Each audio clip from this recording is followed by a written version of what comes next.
Madame, Monsieur, merci d'être sur votre Web TV généraliste La Matrix. Merci de regarder cette émission présidentielle 2025. On vous dit tout.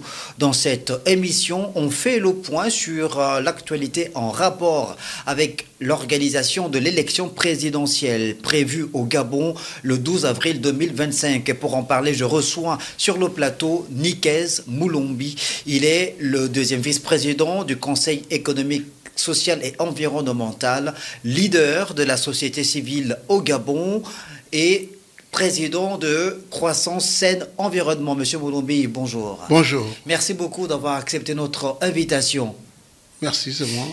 Merci d'être là pour que nous fassions le point, évidemment, sur l'actualité en rapport avec la politique, l'organisation de l'élection présidentielle prévue le 12 avril prochain. On sait que depuis le 30 août 2023, jour mémorable en rapport avec le coup d'État, coup de libération mené par le Comité pour la transition et la restauration des institutions, le CTRI, la société civile depuis cette date du 30 août 2023 est sur le pont, sur le terrain, aux côtés du CTRI que vous soutenez, vous, acteurs majeurs de la société civile gabonaise. Alors, l'élection présidentielle, c'est dans quelques semaines maintenant.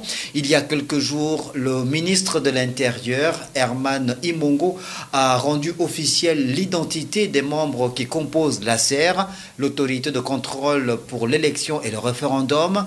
Également créé un autre organe qui accompagne le ministère de l'Intérieur dans ses missions de contrôle, de suivi, de supervision des élections. Ces deux entités qui ont été créées semblent être dans le droit fil de la volonté manifeste affichée par la société civile gabonaise. Est-ce que vous êtes en phase avec le gouvernement à ce sujet? Totalement en phase avec le gouvernement parce que, en tant qu'acteur de la société civile, nous y avons demandé ces instances. Ces instances sont arrivées et nous ne pouvons qu'applaudir. Et au passage, pour ceux qui, hier, étaient dans la majorité présidentielle, qui s'exercent à l'opposition, l'ont demandé aussi. Ils l'ont demandé. Et nous avons même vu certains aller rencontrer le chef de l'État, après avoir voté non au référendum, donner leurs propositions. Et parmi leurs propositions, ces instances aussi avaient été sollicitées. Mais en ce qui nous concerne, en tant qu'acteurs de la société civile, nous ne pouvons que saluer parce que nous avons estimé qu'il fallait avoir effectivement ces institutions capables de les accompagner, mais cela ne retire pas la main au ministère qui a le contrôle maintenant de l'organisation de manière globale. Alors, on sait qu'avant ce coup de libération du 30 août 2023, les élections au Gabon étaient organisées par un organe dit indépendant, le CGE, le Centre Gabonais des élections, qui a donc été dissous au lendemain du coup de libération mené par le CTRI. Ensuite, la transition lancée, les partis politiques ont donné de la voix pour estimer qu'ils devaient obligatoirement ou nécessairement faire partie de ces organes qui devaient organiser les élections dans notre pays. Il n'en est rien. Le gouvernement et le CTRI ont préféré choisir des profils de Gabonais issus de divers secteurs d'activité dans notre pays avec des profils différents. Comment réagissez-vous justement sur le choix de ces compatriotes qui composent ces deux organes qui vont accompagner le ministère de l'Intérieur dans l'organisation des élections? D'abord, il faudrait saluer la transparence qu'a mis en place le ministère de l'Intérieur dans le recrutement de ces compatriotes. Près de 250 soumissions, le ministère a donc exploité. Et à partir de ce moment, il y a eu 9 qui ont été retenus. Et je peux vous dire que parmi les 9, il y a des personnalités que nous connaissons très bien, que nous n'avons pas besoin de citer ici. Vous connaissez par exemple le docteur Wenceslas Mambundu, qui est proche de la société civile, qui nous a toujours accompagnés, qui est un brillant chercheur universitaire et qui, je pense, pendant 2 ou 3 élections, a toujours soumis sa candidature. Et il n'a jamais été retenu. Là, il a été retenu. Et nous pensons que c'est une bonne chose. Et il y a des gens quand même qui ont des profils de juristes, Nous avons aussi un ancien haut cadre de l'administration gabonaise qui était au secrétariat général du gouvernement par le passé, qui n'est plus et qui est magistrat. De Jean Minko. Jean Minko. Et c'est des personnes qui ont accompagné toute, j'allais dire, toute la nomenclature juridique de ce pays. Donc à partir de ce moment, les Gabonais doivent simplement sensibiliser ceux qui ont été retenus en leur disant vous y allez pour soutenir, pour contribuer à la construction du nouveau Gabon. Et que ce qui a été reproché hier ne doit plus être fait. Au lieu d'avoir une attitude de rejet, une fois que les noms sont donnés, non, ôtez-vous que je m'y mette, ça, c'est des attitudes inacceptables. Sinon, tous les Gabonais finiront par être mauvais. Voilà. Bon, je vous dis, je rentre de Lomé, où je viens de prendre part à un forum, le premier forum de la Banque mondiale sur l'éducation de filles et l'autonomisation des femmes comme levier au développement. Si je n'étais pas bon, la Banque mondiale ne m'aurait pas sélectionné pour apporter ma contribution devant ceux de l'Afrique de l'Ouest et ceux de l'Afrique du Centre en présence du vice-président de la Banque mondiale pour l'Afrique centrale et l'Afrique de l'Ouest. Donc, il faut laisser les compatriotes travailler, mais qu'ils sachent qu'ils seront jugés au résultat. De toutes les façons, en ce qui nous concerne, nous saluons cette initiative, nous remercions l'administration du territoire pour avoir fait un choix juste sur un certain nombre d'universitaires reconnus pour leur probité et leur qualité. De toutes les façons, maintenant, les politiques, malheureusement, nous ont bien démontré. Si précédemment, c'était toujours les politiques, on pouvait considérer que les politiques étaient juges et partis. Vous avez un candidat et parallèlement, vous contrôlez aussi ce processus. Cette fois, ce sont des hautes personnalités, de hauts cadres de l'administration qui vont devoir rendre discret leur appartenance à telle ou telle famille politique pour n'avoir qu'un esprit citoyen et travailler pour la nation et pour le Gabon de demain. Puisque vous parlez des partis politiques, on sait que par le passé, lors de l'organisation des élections présidentielles, il y avait un son de cloche discordant au sein de la classe politique entre ceux qui estimaient que tous les partis politiques devaient être représentés dans les bureaux de vote, quand d'autres rétorquaient qu'il fallait plutôt qu'il y ait que des représentants des candidats à l'élection. Et c'est ce qui a été aujourd'hui consigné ou qui est dans le code électoral, ne seront représentés que les candidats. Donc que les candidats qui sont en lice, qui auront des représentants dans les bureaux de vote. Vous êtes d'accord avec cette disposition? Absolument, c'est une très bonne disposition. Et je ne cesserai de le dire. L'élection que nous allons avoir le 12 avril apporte une innovation. Laquelle? Le Gabon va être un des rares pays qui affiche les PV devant le bureau de vote après le dépouillement. C'est une innovation extraordinaire. Maintenant, chaque candidat à la présidentielle devrait se armer des équipes sur les 3800 bureaux de vote pour s'assurer simplement qu'ils aient tous les résultats. Et donc, ces innovations permettent de réduire la fraude. Ensuite, nous allons avoir une observation électorale.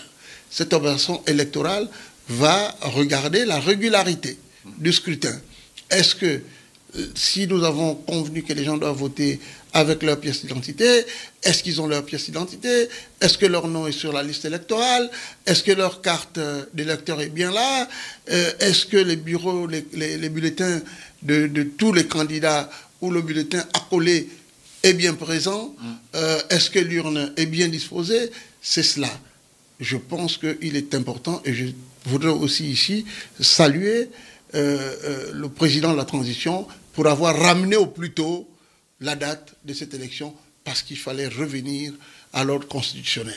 Alors, cette élection présidentielle a toute son importance. Évidemment, on sait que le 16 novembre 2024, le Gabon a connu l'organisation d'une élection référendaire. C'est une sorte de test grandeur nature pour le CTRI et pour le gouvernement de la transition. Mais l'élection présidentielle est importante, évidemment, puisque l'ordre constitutionnel a été interrompu le 30 août 2023 la suite d'un coup d'État du fait d'une organisation jugée chaotique des élections par le pouvoir déchu. Est-ce qu'aujourd'hui, la société civile gabonaise a pris la mesure de la chose pour faire en sorte qu'elle se mette aussi en branle pour assurer une organisation réussie de ce processus électoral, de cette élection du 12 avril? En tout cas, ce qu'il faudrait noter, c'est qu'au cours de cette élection, vous allez avoir deux catégories, et c'est intéressant.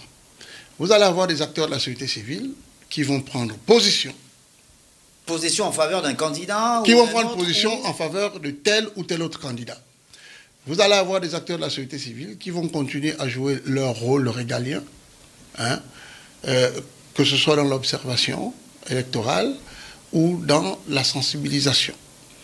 Et donc, je pense qu'aujourd'hui, les conditions sont réunies pour que le Gabon donne l'exemple aux autres pays en organisant une élection juste, crédible et transparente.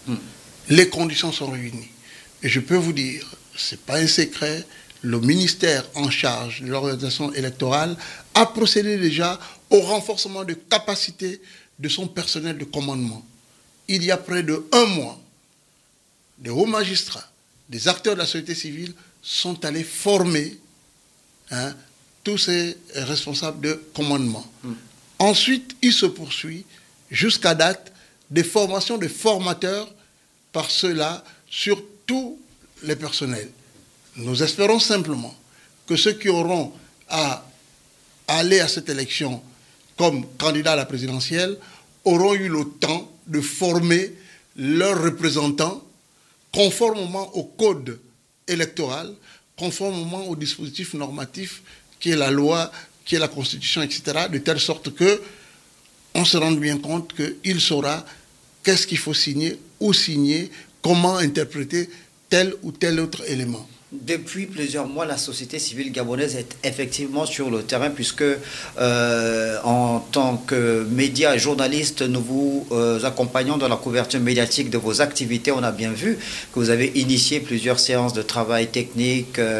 Vous sollicitez l'appui de vos partenaires occidentaux, notamment l'Union européenne, pour vous accompagner dans ces différentes formations-là. Est-ce qu'aujourd'hui, cette élection, qui est une élection capitale, qui est regardée évidemment de l'extérieur du Gabon, l'Union africaine regarde, l'Union européenne, le monde regarde, puisqu'il s'agit quand même de faire en sorte que le Gabon sorte de cette période de transition, cette période d'exception après un coup d'État. Et la présence des missions d'observation en tant que société civile, comment vous la voyez? Mais la présence des missions d'observation, c'est nous qui l'avons demandé. Nous l'avons d'abord demandé lors du dialogue national inclusif. Nous l'avons acté. Et à partir de ce moment, le gouvernement l'a pris en compte, le code électoral l'a pris en compte. Il y a eu bien évidemment l'apport de l'Union européenne aux formations justement d'observateurs. Il y a l'apport des financements américains, notamment NDI, autour des financements américains. Mais avec l'arrivée du président Trump, tout a été mis à ras, ce qui fait que ce déploiement qu'on aurait dû avoir ne va peut-être pas se faire parce qu'il prend un délai de 3 mois, mais en temps l'élection se fera. Et c'est pour ça que nous, en tant que IVLP, appartenant donc, animant le réseau des visiteurs internationaux du département d'État américain, j'ai donc rencontré avec tout mon bureau l'ambassadeur des États-Unis la semaine dernière pour voir comment on pourrait mutualiser nos efforts pour avoir une observation électorale. Donc, cette observation se fera tout en ayant profité déjà du renforcement des capacités qu'avait mis en place NDA pendant quelques semaines. Et la semaine prochaine, je pense que dès jeudi prochain, nous allons continuer à former nos chefs de mission qui seront dans l'ensemble des 9 provinces. Alors, la mission d'observation, elle a un rôle, selon vous, déterminant dans l'organisation de ce type d'élection-là? Est-ce qu'il s'agit de quoi? De crédibiliser? Absolument. De crédibiliser, de la rendre crédible, transparente, et elle permet aussi de réduire les quelques source de fraude, mais aussi de conflits. Parce que aujourd'hui, l'observateur, conformément au code électoral, a accès au bureau de vote pour observer, mais pas pour obstruer ou pour gêner le déroulement du vote. Donc à partir de ce moment, nous pouvons garantir la crédibilité de l'opération de vote. Ça, c'est la première chose. La deuxième chose, au moment du dépouillement, l'observateur est là, assiste au dépouillement, assiste à la transcription sur le PV, constate que le président du bureau de vote remet aux représentants de candidats le double du bureau de vote. Et en dernier, ce même PV est affiché devant l'entrée du bureau de vote. Quoi de plus? On devrait quand même se féliciter de ce que le CTRI a franchi le pas de ce que les politiques n'ont pas pu faire depuis 54 ans dans leur réunionnite, dans les discussions à ne pas terminer, mais malheureusement, nous n'avons pas eu ça. Là, c'est une innovation qu'il faudrait soutenir et qu'il faudra applaudir. Et avec le retour des partenaires dans le cadre des élections, et je voudrais saluer ici déjà la présence la semaine dernière d'une mission de l'Union africaine qui est venue voir comment les choses se passent et qui a rencontré les acteurs de la société civile et même les autres institutions aussi. Alors, le 12 avril prochain, les Gabonais qui sont inscrits sur la liste électorale, qui jouissent donc de leurs droits civiques, sont donc appelés à pouvoir élire le candidat de leur choix. En tant qu'acteur de la société civile, comment vous réagissez par rapport à un certain type de comportement déviant observé au Gabon depuis 1990 lors de l'organisation des élections présidentielles, notamment où certains candidats à ces élections sont interdits de faire des meetings à X ou Y endroits du territoire national. Est-ce que ce sont des pratiques qui doivent continuer à perdurer? Ce sont des pratiques qui étaient encouragées par le pouvoir déchu. Il faut le dire. Ces pratiques ne pourront plus exister. C'est terminé. Et nous avons vu même si certains leaders sont rattrapés par leur passé, mais nous avons vu que le chef de l'État, constatant cela, comme vous et moi, a pris la parole au cours de la visite d'un chantier à Coco Beach pour fustiger ce type d'attitude. Et je dis bien, même si certains acteurs politiques sont rattrapés par leur passé, mais le chef de la transition a donné un mot d'ordre clair en disant, ce sont nos frères, ce sont des Gabonais, vous devez les écouter. Voilà. Et ça a été fait. Et je pense qu'en musique, le même message a été prolongé. Donc à partir de ce moment, je peux vous dire qu'avec justement l'instance qui est mise en place, hein, ça ferait partie aussi de leur mission. S'assurer justement, parce qu'elle va faire un boulot de police. Donc s'assurer que toutes les personnes ont accès non seulement aux médias, mais aussi aux espaces publics. Voilà. Donc, à partir de ce moment, cette élection devrait bien se passer. Il n'y a aucun doute.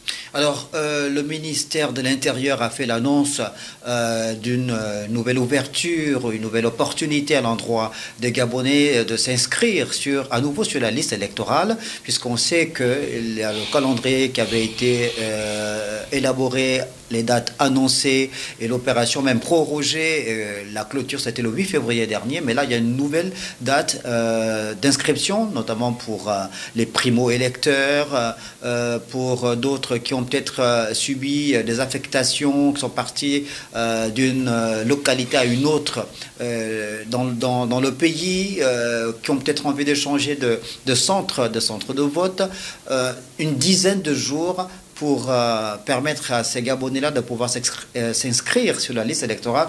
Nikas Boulombi, est-ce que ça veut dire qu'il y a véritablement un intérêt prononcé sur cette élection présidentielle du 12 avril?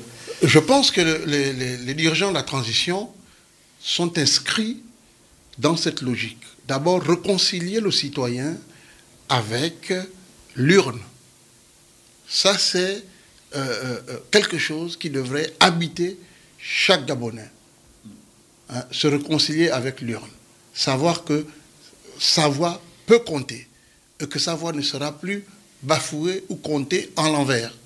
Ça, c'est la première chose. La deuxième chose, on fait bien justement de lui donner ces 10 jours parce que certains restaient encore dans le scepticisme en se disant est-ce que les élections vont avoir lieu? Est-ce que les élections ne vont pas avoir lieu?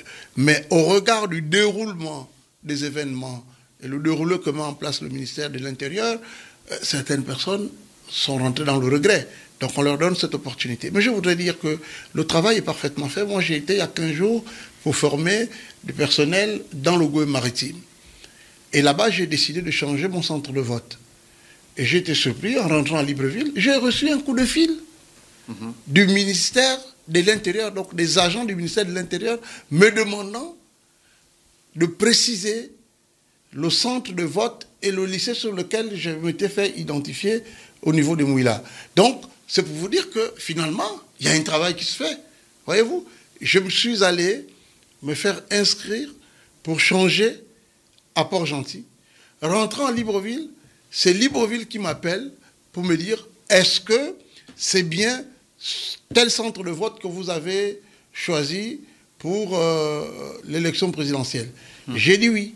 Donc je crois que j'invite donc mes compatriotes gabonais qui sont restés dans l'hésitation ou qui ont subi la manipulation des acteurs politiques de tous bords, de se dire non, là j'ai 10 jours, je dois aller me sentir citoyen et le faire. Voilà. Alors, l'élection présidentielle, c'est le 12 avril prochain. La société civile gabonaise présente sur le terrain, on a dit, les partis politiques aussi. Naturellement, on peut comprendre évidemment le positionnement de partis politiques par rapport à cette élection, mais il y a encore certains compatriotes qui ont du mal à comprendre le positionnement de la société civile. À quel niveau? Mais l'appel que certains leaders de la société civile font, l'appel à la candidature. Mais oui, mais vous savez, pour rester d'ailleurs dans la question que je suis en train de dire, oui, vous, oui, Nicaise Volobia, en tant que patron de l'ONG Croissance Saine Environnement, vous avez un journal, Croissance Saine Environnement. Oui, je suis fondateur d'un journal. Dont la une, le numéro du mois de février, on peut d'ailleurs le voir sur l'écran, est barré, la une de ce journal est barrée. Élection politique au Gabon entre pression des partenaires du Nord et aspiration nationale. Oligui Nguema franchira-t-il le pas? Alors pourquoi ça vous intéresse à Croissance et Environnement de savoir si Brice Oligui Nguema sera candidat? Mais écoutez, d'abord c'est un citoyen gabonais. Il n'y a aucune disposition normative qui l'interdit d'être candidat. Ok. Par contre, il y a des dispositions qui interdisent tout militaire nommé pendant la transition de repartir en caserne. Et ce texte, 2 personnes l'ont subi, le général Ngari, le général Nzengenzondo. Une fois qu'ils avaient été nommés au gouvernement, ils ne pouvaient plus repartir en caserne. Sauf que, dans le cadre de ce nouveau dispositif électoral, et la loi électorale et la Constitution, il y a maintenant que les militaires qui souhaitent ainsi que les magistrats peuvent se mettre en situation de détachement. Qui souhaitent être candidats maintenant peuvent se mettre en situation de détachement. Mais nous savons aussi que tous ceux qui ont été nommés pendant cette transition ne pourront plus repartir en caserne. Donc, à partir de ce moment, avant de se poser la question si tel autre candidats, et nous les connaissons tous ceux qui ont été candidats, de toutes les façons, par l'effet de la loi, ils sont purement et simplement écartés. Donc, ça ne servirait plus à rien de dire, est-ce que monsieur X ou Y qui avait été candidat, qui est frappé par les dispositions de 70 ans, hein, est-ce que sera-t-il candidat? Ça, ce serait donc appelé à l'incivisme. Alors, donc, à partir de ce moment, il est tout à fait normal que les journalistes se posent cette question. Alors, il y a depuis plusieurs mois... Mais vous vous intéressez au titre, mais il faut vous intéresser à la globalité de l'article. Non, mais le titre, il est révélateur de ce que est la pensée de la rédaction de Croissance et Environnement. Oui, mais qui parle quand même de pression. Oui. extérieures et des aspirations nationales. Vous parlez d'aspiration nationale, c'est-à-dire? Mais l'observation que font les Gabonais eux-mêmes. L'observation générale aujourd'hui. L'observation que font les Gabonais eux-mêmes. Non, l'observation que les Gabonais se font. Sur la gouvernance. Sur la gouvernance, voilà. Comment vous la trouvez, vous? Mais moi, je n'ai aucun problème sur la gouvernance. Oui, mais comment vous la trouvez? Non, mais la gouvernance, elle est salutaire. De toutes les façons, là, le chef de l'État vient de nous donner un bel exemple. Il a permis aux compatriotes gabonais d'avoir des marchés à hauteur de 150 millions. Il est allé visiter certains travaux. Il s'est rendu compte que d'autres se sont achetés les véhicules et d'autres n'ont pas fait les travaux. Et le président lui-même vient une fois de plus de se rendre compte que certaines grosses boîtes, au regard des fonds qu'ils ont eus, il y a un gap entre les travaux réalisés aussi. Oui, parce que... Et c'est ce type de gouvernance que nous avons voulu toujours avoir. Et donc, aujourd'hui, on ne peut que se féliciter. Oui, parce que effectivement, sur ce point que vous soulevez en rapport avec les chantiers initiés par le CTRI depuis le 30 août 2023, le président de la République a fait une tournée dans l'ensemble des 9 provinces du Gabon, dans les départements, certaines localités. Alors, il y a 5 ans en arrière, il y a 8 ans en arrière, est-ce que vous avez suivi ça encore? Il a donné, ou le gouvernement a donné 7 milliards par province pour la réalisation d'un ensemble de projets de développement. Problème aujourd'hui, c'est que dans plusieurs localités, soit ce sont des éléphants blancs ou des chantiers qui n'ont jamais été initiés. Et il y a le 25 février, on est le 28 aujourd'hui, ouais. Le 27, je pense, le communiqué 070 du CTRI qui fait l'annonce d'une sorte de mission de contrôle, d'évaluation de ces chantiers initiés par le CTRI. En tant qu'acteur de la société civile, comment vous appréciez ce communiqué, la teneur de ce communiqué? Mais je salue la qualité de ce communiqué, la teneur de ce communiqué, et le ministre de l'économie sortant devrait répondre de tous ces actes, puisque c'est lui qui était chargé de gérer ces 7 milliards dans chaque province. Ah bon? Mais bien sûr que oui. C'est une affaire de personnes. Mais dans l'Angounier, partout, c'est comme ça. Ou de gouvernement. Là vous êtes en train de circonscrire là. Non, les 7 7 milliards ont été donnés. Il y a eu une transition et c'est une très bonne chose parce que le président vient de nous montrer qu'il vient de faire un bilan transitionnel versus 7 milliards par province. Mais on a vu certains délégués spéciaux se plaindre du fait justement que parfois la Caisse des dépôts et des consignations de la CDC n'avait pas encore débloqué les fonds nécessaires pour lancer ces travaux, des travaux dans certaines localités. Est-ce qu'il n'y a pas eu des pesanteurs, des lenteurs La Caisse des dépôts et de consignations... Au niveau de l'administration, pour la mise à disposition des fonds... La Caisse des dépôts et de consignations était et est sous le leadership du ministre de l'économie. Donc, c'est simple, après cette évaluation, le ministre de l'économie de l'époque devrait répondre et devrait pouvoir dire est-ce qu'il y a eu disponibilité, est-ce qu'il n'y a pas eu disponibilité, est-ce que ça a été décaissé ou pas, et les délégués sont là. Et vous verrez que dans Croissance et Environnement, nous avons lancé une rubrique, sans le savoir que le chef de l'État allait le faire. Nous commençons aujourd'hui à questionner tous les délégués spéciaux comme un bilan. Et pour cette rubrique, il y a eu le délégué spécial de Libreville et le délégué spécial de Port-Gentil. Pour les prochaines rubriques, il y a 3 autres délégués qui seront dans ce journal. Donc c'est notre manière aussi d'accompagner justement à cette transparence que nous voulons pour ne pas retomber dans les erreurs du passé. Donc il y a eu ces fonds remis donc à ces différentes localités sur l'ensemble du territoire pour essayer d'apporter le développement via la réalisation de certaines infrastructures de base dans l'ensemble de 9 provinces du Gabon, malgré le fait que ces chantiers avancent de façon progressive. Il y a quand même que sur le terrain, on constate que la mobilisation des populations ne faiblit pas, que leur souhait de voir Brice Clotaire Oligui Nguema être candidat s'est fait de plus en plus pressant. Est-ce que vous comprenez ces appels répétés des Gabonais, des populations gabonaises, ces appels à la candidature de Brice Clotaire Oligui Nguema? Mais alors, monsieur Snella Ange-Mambo, vous faites le reproche au journal Croissance et Non, Environnement. je n'ai pas fait de reproche. Non, je fais un constat. Vous faites le constat, Oui. ok, au journal Croissance et Environnement, de s'interroger s'il franchira le pas ou pas. Et je vous dis, lisez l'entièreté de l'article et vous comprendrez entre pression des partenaires tactiques et financiers et aspiration des populations. Donc ça voudrait dire que dans l'aspiration des populations, vous-même, vous venez d'être convaincu que les populations estiment qu'il devrait franchir le pas. Mais si c'est le cas, c'est à lui à se décider. Alors, l'ouverture de la date des dépôts de candidature, cette ouverture a eu lieu dès le 27 février. Ah oui? On est le 28 aujourd'hui, donc Oui. le 27 février. La date butoir, c'est le 8 mars prochain. Oui.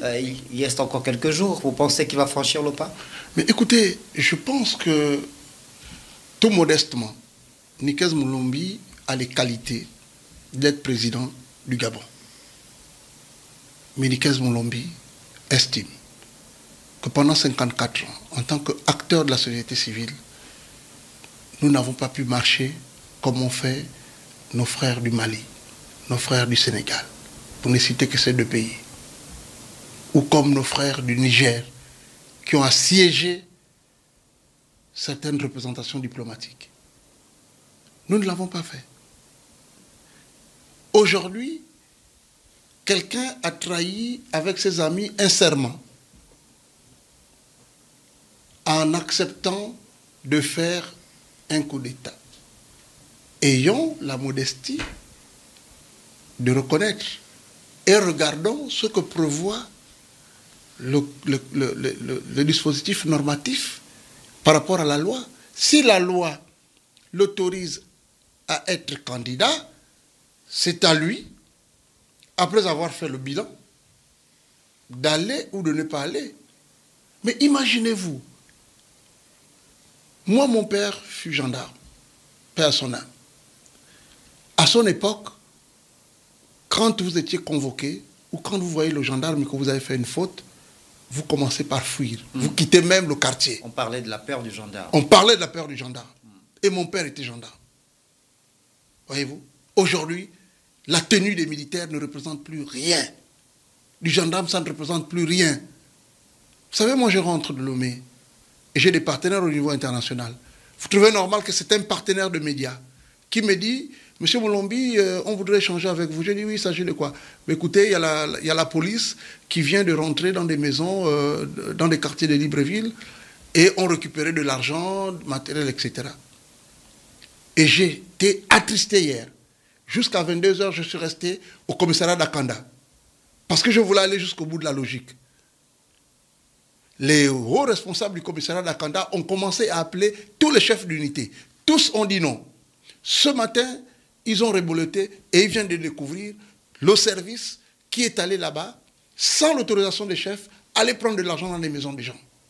Vous pensez que c'est digne pour une police? Prendre de l'argent à quelle fin? Mais en faisant un contrôle inopiné, en récupérant des affaires, sans aucune autorisation du procureur, c'est du banditisme. Ça veut dire qu'on a recruté des gens de mauvaise moralité. Ça veut dire que les gens, de plus en plus, risqueront de ne pas avoir peur. Et c'est pour ça que c'est important, ce communiqué que vous venez de nous lire, en disant, voici ce qui vient de se passer. Et c'est pour ça que ça a été important que le président lui-même descende sur le terrain pour faire le suivi et évaluation et se rendre compte. À partir de cet instant, dites-moi, si demain, un civil arrive, il réussit à changer ça comment? À la guillotine. Toutes les personnes passeront donc au poteau à Orlando. On revient à cela? On pense que non. Donc, les textes sont clairs, le code électoral est clair, les hauts magistrats, comme les hommes de corps, peuvent se mettre en détachement pour se présenter, mais je voudrais rappeler aux Gabonais que le jour où le président de la transition a prêté serment à la présidence, ben, il n'était plus militaire. Le 4 septembre 2023. Il n'était plus militaire. Il peut porter la tenue, il peut continuer à porter la tenue, mais il ne repartira plus à la caserne. C'est terminé. Et le texte est clair. Donc, en un mot, et pour donc, la société civile, s'il décide, pour croissance et l'environnement, non, pour s'il décide, non, s'il décide, doit être candidat. Non, s'il décide, non, être candidat, c'est une volonté d'abord individuelle. C'est une volonté individuelle. Mais je vois bien qu'il y a d'autres qui ont dit que s'il n'est pas candidat, ils vont le porter plainte. Ça veut dire quoi? Ça veut dire qu'il a donné déjà espoir à certains. Et c'est leur droit de le dire. C'est aussi le droit aux autres de dire qu'ils ne veulent pas qu'il soit candidat parce qu'il est militaire. Et c'est mon droit de dire, mais ils se sont trompés, ils n'ont pas lu le texte. Parce qu'aucun militaire n'ira en campagne en tenue militaire. Donc en quoi sera-t-il militaire? Donc restons attentifs à la date du 8 pour savoir quels seront les candidats aptes à participer à ce processus. Et lors de cette élection présidentielle du 12 avril 2023, vous faites partie de la société civile qui sera sur le terrain en vue de vous assurer à travers les missions d'observation du bon déroulement du scrutin. D'abord, dans un premier temps, nous le ferons, mais il faut dissocier la personne de M. Moulombi et l'organisation qu'elle représente. L'organisation qu'elle représente attendra qui sera candidat, quel va être le programme de société de tel ou tel candidat, est-ce que ce programme de société couvre nos aspirations, et à partir de ce moment, des consignes vont être données, des mots d'ordre vont être donnés. Pour le moment, nous ne voulons pas faire comme ceux qui, par enthousiasme, ont déjà prédit même des scores, ont même décidé que tel ou tel autre se présente et qu'ils, s'ils ne se présentent pas, ils seront poursuivis. Mais c'est ça aussi. Imaginez-vous, dans un endroit où les gens n'ont plus eu de la lumière pendant 14 ans, dans un endroit où ils ne pouvaient plus capter Radio Gabon, et que subitement ils commencent à capter Radio Gabon, et cette personne est obligée de s'agripper, parce que pour cette personne, c'est peut-être le dernier espoir. Mais restons focus à la loi. Le ministère il y a eu une date d'ouverture, il y aura une date de clôture des candidatures. Attendons et puis évaluons les programmes de société. Et après, vous pouvez aussi avoir de l'argent et puis vous faire financer un programme. Ce n'est pas tant le programme qui parle. Allons-y comprendre et suivons les débats aussi qui vont se faire en espérant qu'il y aura des débats. Alors le problème c'est justement celui-là, là vous mettez le doigt sur un aspect très important, c'est que lorsqu'on organise souvent les élections présidentielles au Gabon, rarement le débat porte sur la quintessence même des projets des sociétés des différents candidats. On a vu en 2016, je crois, le candidat Ali Bongo Ondimba faire face plutôt à des formes de délit de faciès sans qu'on l'attaque sur le contenu de son projet, ça a été plutôt des problèmes de personnes. Il faut, vous, en tant qu'acteur de la société civile aussi, que vous fassiez aux côtés de la population ce travail-là et les acteurs politiques, évidemment. Mais déjà, ce délit de faciès dont vous faites état, alors remerciez déjà le CTRI, remercier les acteurs de la société civile qui ont demandé qu'il y ait une nouvelle classe politique dans ce pays et qui sont tous d'accord que l'âge pour être partant devait se limiter à 70 ans parce qu'on ne rentrerait plus justement dans ces histoires de délits de faciès, des injures à ne pas se justifier. Donc là aussi, c'est une bonne chose. Donc au fur et à mesure, la classe politique se mettra en forme. Donc ce qui est important, c'est qu'il y ait des débats d'idées, des débats de fond, en espérant que ceux qui seront candidats vont avoir des équipes et que des personnes viennent s'engager pour défendre ces programmes de société. Nikes Moulombi, on est arrivé au terme de l'émission. En guise de conclusion, que pouvez-vous dire à nos internautes, aux internautes qui vous regardent? Aux internautes qui nous regardent, c'est de dire simplement que nous sommes heureux que notre pays est en train d'aller progressivement vers sa félicité par la fin de cette transition, que cette élection puisse non seulement unifier, renforcer l'amour entre les filles et les fils de ce pays, que de les diviser. Il y a eu beaucoup d'erreurs qui ont été commises par les hommes, 14 ans durant. Nous nous connaissons tous. Par les liens de mariage, nous avons des familles croisées. Le souhait le plus absolu que cette élection se passe dans la sérénité. Je pense que les gens doivent s'affronter sur le terrain, hein, et non dire que pas tel parti, pas tel groupe. Allons-y sur le terrain avec les outils de transparence que la transition a mis en place. Dans tous les cas, je tiens encore à féliciter le courage du président de la transition pour avoir fait avancer cette élection. Alors que j'aurais dû être le premier à regretter, parce que comme vous le savez, nous faisons partie de la transition et donc nous nous mettons systématiquement au chômage une fois que la transition est terminée. Mais il est important que le Gabon soit le meilleur gagnant pour cette élection. Et il est aussi important, et ça je fais le plaidoyer, je constatais que le président de la transition a donné l'ouverture à la presse internationale. Il est temps qu'il en donne aussi l'ouverture à la presse nationale et qu'il s'exprime autour de la presse nationale que de la presse internationale. Merci. Nikes Bolombi, merci d'être passé sur le plateau de cette émission présidentielle 2025. On vous dit tout.